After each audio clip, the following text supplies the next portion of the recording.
Welcome to Bed Crime Stories Podcast. I'm your host, T.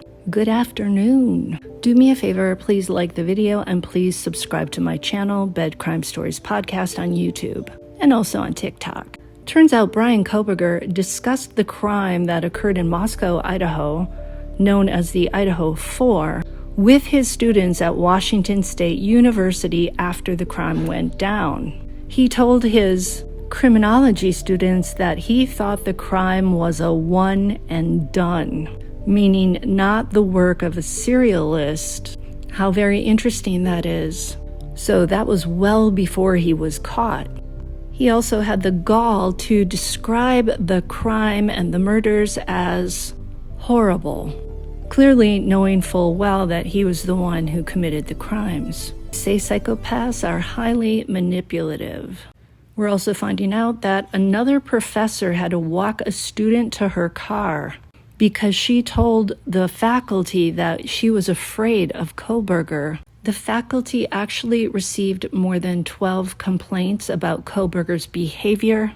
There were allegations of inappropriate behavior. Apparently, his classmates in the doctorate program said they were concerned with his fascination with the crime.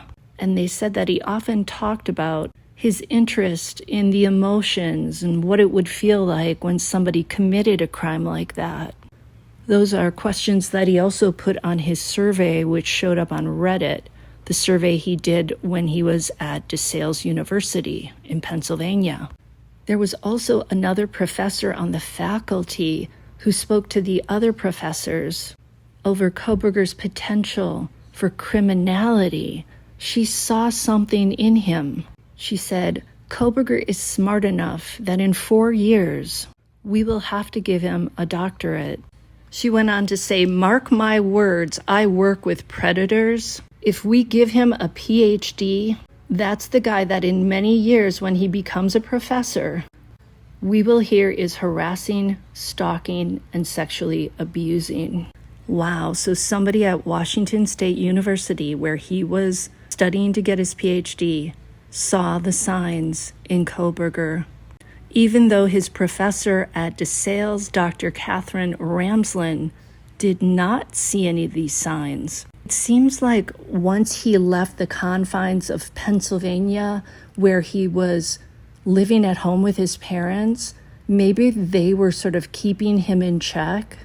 He commuted, he drove home every day, he was living in their home. It sounds like once he made the move cross-country to Washington State, where his sicko hero, Ted Bundy, had operated many years earlier, without his parents watching over him, it seems like something was triggered where he had the freedom to pursue a crime, to plan a crime, to find victims, to surveil their home, to learn their schedules, learn who they were, come up with a date and a schedule, and how he would drive to the crime and how he would drive back and where he would ditch the clothing he wore, special clothing designed not to leave any evidence behind. Like some kids, when they go off to college, they get into drinking and they have maybe their first girlfriend or boyfriend. And we know Bryan wanted a girlfriend. He apparently expressed it to some of his classmates, some of his students maybe. But when that didn't pan out, it sounds like he put all the energies into planning this crime. And it must have occupied him because he was apparently pacing all night long, didn't sleep at night. I think he was putting more of his time and his energies into planning the crime than he was preparing to be a really good teaching assistant to Professor John Schneider and also for his own studies. Sounds like he was doing marginally well in some of that stuff or not so well, turning up late for class or not turning up at all.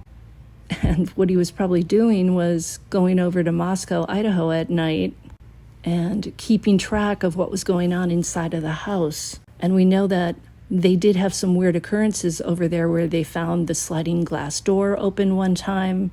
They found the front door off its hinges. Kaylee said that somebody actually got into her suitcase and moved things around. I don't know if she had it in her car or in the house. There was another female neighbor who had the same thing happen to her. And we know that one of his colleagues at WSU also had her home broken into and certain items moved around enough to let her know that somebody had been in there. And she asked Bryan, because she trusted him, if he would help her put in some security cameras, which he did.